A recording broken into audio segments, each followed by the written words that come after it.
Work and income case manager told client seeking housing support to go rob a bank. A work and income case manager shouted at his client to shut up and asked him if he wanted to go back to prison when he sought housing support. Sajay Singh, 47, spent 2 years in Auckland prison for drug supply. He said after finishing his sentence he was ready to turn his life around. I had a bad habit because I had a broken marriage and that ended me into drugs and depression. So that's where the habit came from, and I went to prison for that reason. But then I managed to complete the drug treatment course and the prison officers there elected me as a mentor out of about 100 prisoners. I was doing good. I promised my family that I'd get out and I'd change my life around and I wouldn't do drugs again.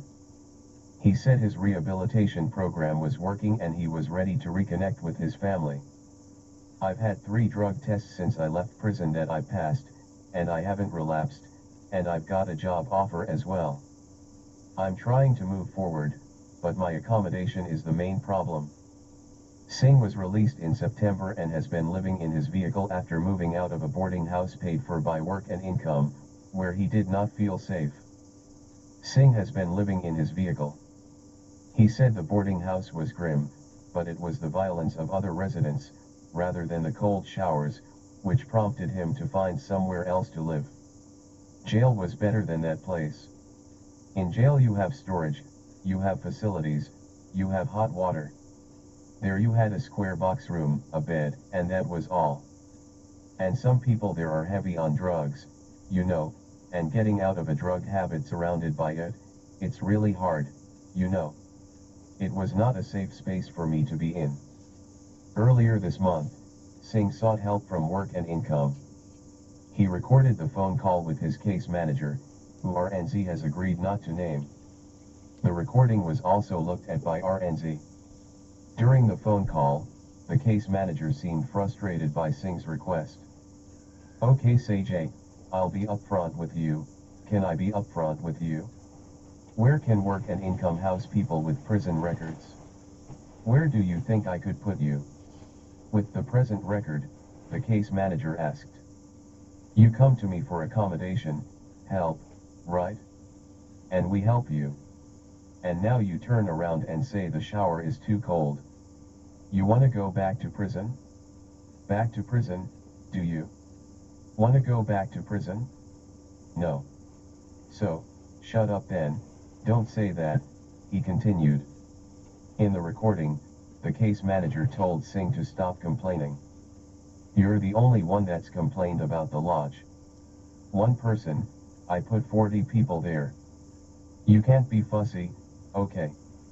I'm gonna tell you straight, you cannot be fussy, okay? Look at yourself. Look at your record. Do you think normal private accommodation will take you?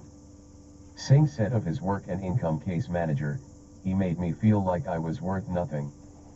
By the end of the recording, the case manager could be heard telling Singh to go rob a bank.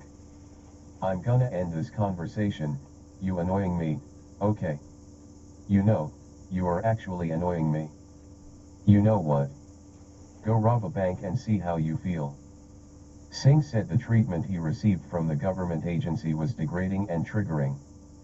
Ever since I've had that conversation that's broken me down because I've done my sentence and done my punishment, I was moving forward. So ever since that call I felt belittled, I feel really ashamed. That really hit me, and I feel like I've lost my confidence. He said the case manager's attitude had taken a toll on his mental health. The case manager made me feel like a piece of shit, to be honest. He made me feel so low down, that whole day I was sad, I was crying. He was supposed to help me, but instead he told me to rob a bank. Who am I going to go to for help now? Singh said the lack of empathy from public services meant to help people was the reason ex-inmates ended up back into prison. Some of us come out of prison and are really trying to get back on our feet, you know? People like the case manager are one of the reasons why we go back inside. He made me feel like I was worth nothing. Unacceptable language, MSD. In a statement, Ministry of Social Development Regional Commissioner Mark Goldsmith said the language in the recording was not acceptable. I have been provided with a copy of the recording. What I heard was totally unacceptable language in any circumstances. It does not meet my expectations of the service we want to provide. He said frontline staff worked hard to support their clients. This is very disappointing. I unreservedly apologize to Mr. Singh. Goldsmith said staff met with Singh to apologize in person. We are working with him to solve his housing needs. We will remain in touch with him until this is resolved. On the MSD case manager, the statement said, in relation to the staff member concerned, this is now an employment matter. For reasons of privacy, we have no further comment.